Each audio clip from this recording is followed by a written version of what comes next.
Agora um destaque da nossa reportagem falando sobre a situação dos brasileiros que estão no Oriente Médio. Diante da escalada da tensão na Cisjordânia, o Ministério das Relações Exteriores fez uma orientação aos brasileiros que estejam por lá. Ao vivo, o repórter Daniel Lian vai trazer para a gente todos os detalhes desse posicionamento do Itamaraty. Qual foi a recomendação, Lian, das autoridades brasileiras? Bom dia para você, bem-vindo.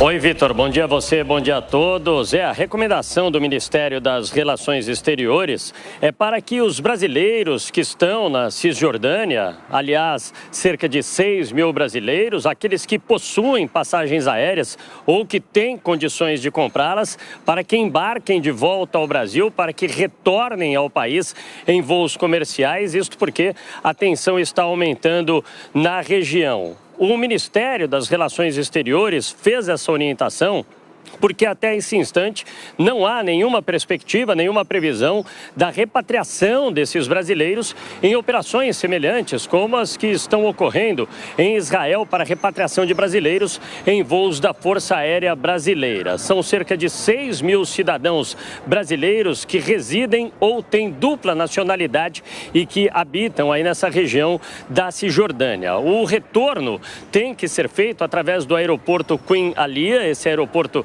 fica na cidade de Amman, está funcionando. Esse aeroporto é um aeroporto internacional, funciona normalmente. Agora, o escritório do Itamaraty acompanha, monitora a situação do conflito, esse conflito nessa região, que já deixou, esse conflito com as forças israelenses, deixou aproximadamente 80 palestinos já mortos. Então, a tensão vai aumentando, há uma preocupação por parte do governo brasileiro, lembrando que a fronteira entre Cisjordânia e Jordânia, essa fronteira está aberta, no entanto, ela funciona de maneira intermitente. Ou seja, o governo brasileiro está orientando os cidadãos sobre os horários de abertura dessa fronteira. Agora, a grande indicação mesmo do Itamaraty, devido a essa elevação, esse grau de tensão no Oriente Médio, para aqueles que possuem passagens ou aqueles que têm condições de comprá-las, que retornem da Cisjordânia. Vitor. Pois é, a gente consegue ver a preocupação, né, Lian, de que esse conflito acabe se espraiando por toda a região, né? No momento, os combates estão concentrados em Israel e na faixa de Gaza, mas até por esse alerta do Itamaraty, a gente consegue ver como as autoridades e como a diplomacia ao redor do mundo inteiro já se prepara, né, para a possibilidade de que essa guerra extrapole as fronteiras israelenses e da faixa de Gaza chegue até a Cisjordânia, por exemplo, que é, do ponto de vista geopolítico, sem dúvida, um palco central e um ponto de muita tensão também no meio desse conflito, né? Obrigado, Lian, pelas informações. A gente volta a conversar mais tarde. Até já. E o questionamento aí, né, neste momento, é como seria essa ajuda humanitária que chega a Gaza através de Rafah. E quem vai esclarecer um pouco mais para a gente agora é nosso editor de internacional, Fabrício Naitsky. Oi, Eli, bom dia para você, bom dia, Brown, todos que acompanham o Jornal da Manhã. Olha, essa ajuda humanitária, ela é focada neste momento em 3 pontos. Primeiro, água, comida e suprimentos médicos. A gente tem falado, aí vocês já destacaram nessa edição do Jornal da Manhã, são 20 caminhões que conseguiram essa passagem neste primeiro momento, agora pela madrugada, no finalzinho da madrugada, comecinho da manhã, e que estão nesse momento, então, entrando na faixa de Gaza e deve começar a ser distribuído em breve à população palestina.